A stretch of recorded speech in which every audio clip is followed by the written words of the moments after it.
The thing is, every time I hear the reporters talk, I hear self-deception. So Trump has a meeting with AG Sulzberger, right? And it was supposed to be off the record, but Sulzberger says Trump violated that by tweeting about it. I have no doubt that's true. I'll believe Sulzberger on that. Sulzberger issues a statement. He says, I told the president directly that I thought that his language about the press was not just divisive, but increasingly dangerous. I told him that although the phrase fake news is untrue and harmful, I am far more concerned about his labeling journalists the enemy of the people. I warned that this inflammatory language is contributing to a rise in threats against journalists and will lead to violence. I repeatedly stressed that this is particularly true abroad, where the president's rhetoric is being used by some regimes to justify sweeping crackdowns on journalists. I warned that it was putting lives at risk, that it was undermining the democratic ideals of our nation, and that it was eroding one of our country's greatest exports, a commitment to free speech and a free press. And this, of course, was echoed on CNN by a CNN panel.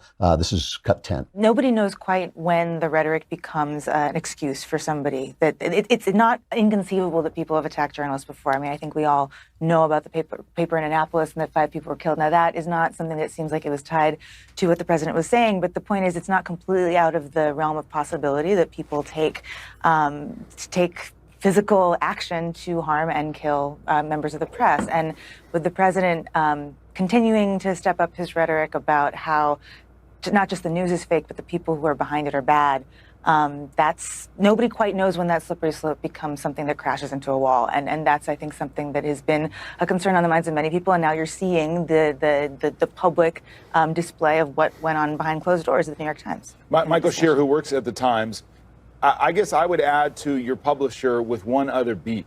I'm not just concerned that the president describes the media as the enemy of the people. I'm really concerned that there's such a reservoir of support for that sentiment in the country. Yeah, you're really surprised. Now, before I respond to this, let's just get Trump's response. Trump tweeted back, when the media, driven insane by their Trump derangement syndrome, reveals internal deliberations of our government, it truly puts the lives of many, not just journalists, at risk. Very unpatriotic. Freedom of the press also comes with a responsibility to report the news accurately. 90% of media coverage of my administration is negative, despite the tremendously positive results we're achieving. It's no surprise the confidence in the media is an all-time low. And he goes on to hit the failing New York Times and the Amazon Washington Post, as he now is called it. Now, here's my question. I get a little antsy when he calls the press enemy of the people. That's pretty rough rhetoric. I love it when he takes the press to task. I love it when he calls them fake news. I love it that he fights back against them. Enemy of the people is pushing it. But where's the violence? Where's the violence? It's Steve Scalise, congressman who got shot down by a Bernie bro. It's the Homeland Security Secretary, Kirstjen Nielsen, who was surrounded by an angry mob in a Washington restaurant, and Sarah Huckabee Sanders, who got kicked out. It's Trump supporters. You know, there was a brawl here in Hollywood. They dug up the star on a Trump star on the Walk of Fame, and when people came back to restore it, they dug it up twice, I think. When they burst into a brawl twice. There were 2 brawls. Here's just a little bit of a video of that.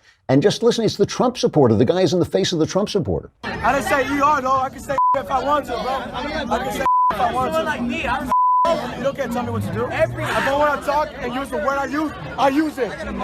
You. I don't give a What's up? What you gonna do? Get out of my face. We're deep in here. We're deep right here. Get out of my face. We're deep right here.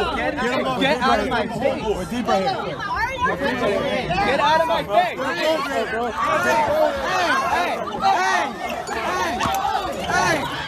And it becomes a genuine Donnybrook, you know? I mean, in this violence, let me ask you a question. Who do you think is more likely to get punched in the head? A guy in a MAGA hat or a guy in a Che Guevara t-shirt? That's the guy in the MAGA hat every single time. So my question is this. Why, if Donald Trump is responsible for potential violence against the press by his rhetoric, why isn't the press responsible for this? Why isn't the press responsible for this violence? Why isn't the press responsible when a guy goes out and shoots at Scalise and Congressman Scalise? Why isn't the press responsible when, women are being surrounded and bullied because they're part of the administration? I don't understand why the conversation can't be, all right, I'll tone down my rhetoric, but what about you toning down this Handmaid's Tale coverage? This idea that people are being oppressed by this dictator. You know, the other day, last week, Trump said he was going to pull the security clearances of guys like John Brennan and James Clapper and James Comey. I'm not even sure Comey actually has a security clearance. But this is this kind of stupid thing where these guys continue to have a security clearance. The original idea was that they could come in and consult with people in the government, the new people who come in and get them up to speed. But why should they continue to have a security clearance so that they can sell their expertise to CNN in order to accuse Trump of treason? It's not like they're criticizing him. They're accusing him of treason. John Brennan is, and by the way, just so we know, John Brennan, let's put up this picture of John Brennan, and now put up this picture of Thanos from Infinity War. Do that again. John Brennan, Thanos from Infinity War.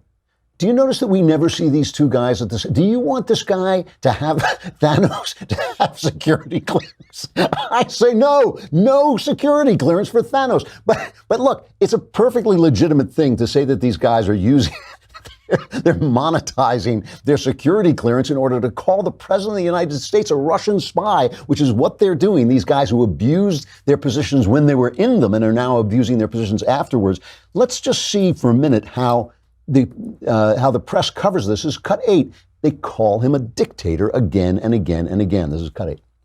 If you look at what happened last week in that meeting, you don't have to go back, you don't have to look very hard to see a direct parallel to what the president is trying to do now.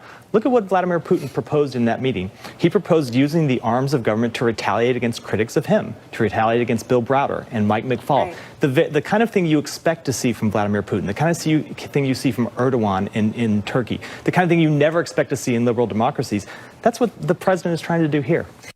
So this idea of punishing your enemies or those critical of you, well, here's the thing. It's straight from the playbook of those the president admires, including strongmen, like the Turkish president, Erdogan. So here's what he's doing, or wants to do. Silencing critics. That's right. Even an effort, though, to distract everyone is worth reporting because it's what dictators and wannabe strongmen do. They try to silence critics. I'm not comfortable with vindictiveness because to me, that's very dictator. Well, that's his middle name. And this threat sounds more like he leads Turkey or the Philippines, not like he leads the United States. He wants to pull security clearance from guys who are no longer in the government and are calling him a Russian spy and accusing him of treason. And he's Erdogan, he's the Turkish dictator. Why isn't that responsible for the violence in the streets of Hollywood, 5 minutes from my house? Why isn't that responsible for that? Why isn't it responsible when people debate over abortion rights, whether the child's right to life is more important than the woman's right to abort the child? Why is that the Handmaid's Tale? When you call that the Handmaid's Tale and you gin women up, and you know how emotional women are.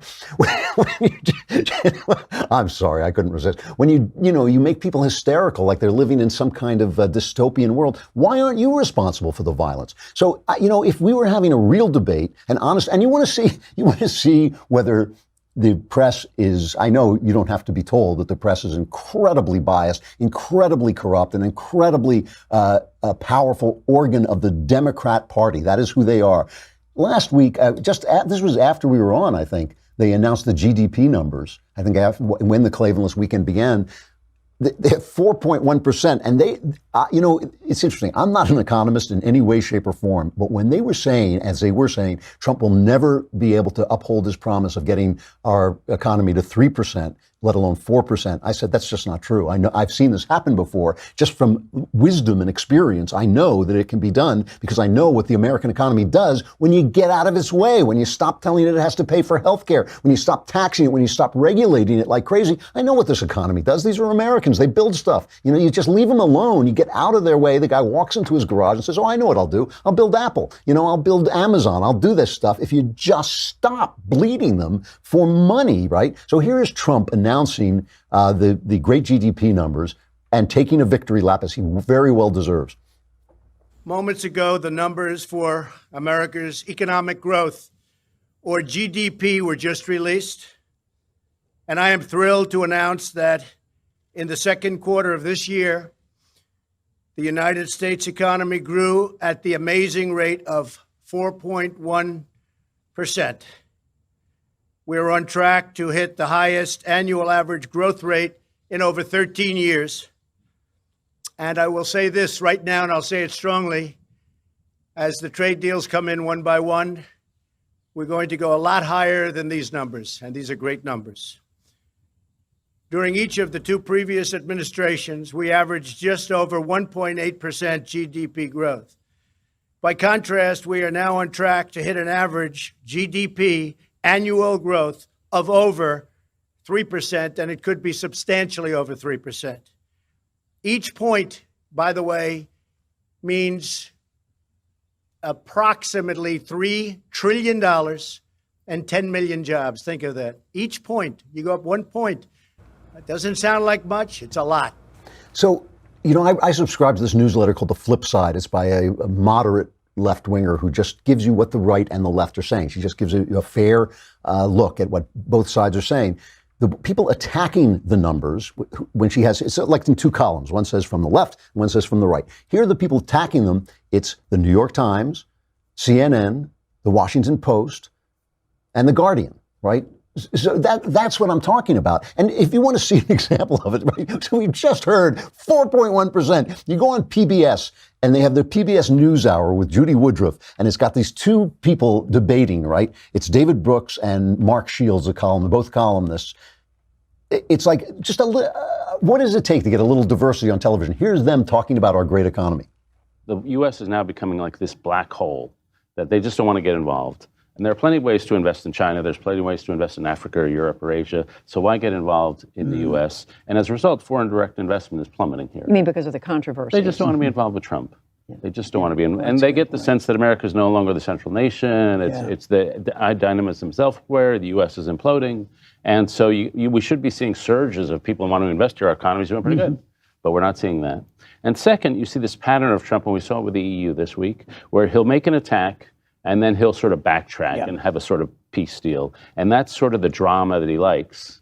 But it means that you can never count on him. I mean, if he does something good or do something bad, there's always going to be a backtrack. So there's just permanent instability in the U.S. presidency. So even, Mark, if he does cut a deal with the EU, which he says he's done, to come up with some trade agreement, it may not alleviate some of these hard feelings that have already built up. The hard feelings don't go away, Judy. It's a nightmare. It's a nightmare. So my question is this. My question is not that they shouldn't have the right to their opinions. My question is, if you've got three people on a panel, shouldn't one of them disagree? Shouldn't one of them say, 4.1%? Let me play. I'll end this by just playing one clip here from Ian Bremers, a guy from a consultancy firm. He's one of those guys who kind of tells businesses how their risk looks in certain situations. And he goes on CNN. You've got to see this. If you haven't seen it, it is just wonderful. And he breaks the news to CNN that things are going well. And they're like, okay, let us have it. Give us the bad news. And the bad news is that Trump is doing a good job. And the look on his face is like, he's like he's telling their mother died. Just play this. This is great. This has been a good week for Trump. How? I mean, look, we get out of CNN land for just a second. Give it to us. And 4% growth in the United States. The Europeans back down on trade. He now looks like a winner on that front. The North Koreans, more progress with Remains coming back. And stuff about Michael Cohen. I mean, is he credible? He was Trump's lawyer. If you are a Trump supporter, this is just blah, blah, blah. Everyone got so worked up that Trump was so embarrassing to American national interests during the press conference that he held in Helsinki. It was really weird. And yet, if you look at concrete policy deliverables coming out of it, the U.S. is still spending a lot more on defense under Trump. They're not suspending any military exercises in NATO countries under Trump. Advanced forces rotating in and out of the Baltic states. They're in Poland. The United States isn't pulling out of Syria. They're not recognizing Crimea. And I suspect that we're going to see more sanctions against Russia from Congress this year. Really hard for Putin to want to come over to the United States and run another, hey, you're my buddy. So the fact that Trump said we're going to wait until, he said after the witch hunt is over, which, may imply that there aren't any more meetings that happen between Trump and Putin. I suspect he'll change his mind on that. But the fact is that for as angry as everyone, including mainstream Republicans, were on the back of this Helsinki meeting, very little concrete that we know of has actually come out of it. So basically, he says when you get out of CNN world, nothing CNN says is actually true. So my question here, my point here is that I will call on Donald Trump to tone down his rhetoric against the press because it might possibly cause violence against the press. But when is somebody going to call for the press to tone down his rhetoric against Donald Trump because it is causing violence, right? They already have caused violence, and why don't they take responsibility for it? And why don't they reform? Nobody can force them. They've got a First Amendment. They should have it. Nobody should be able to force them, but they should do it themselves.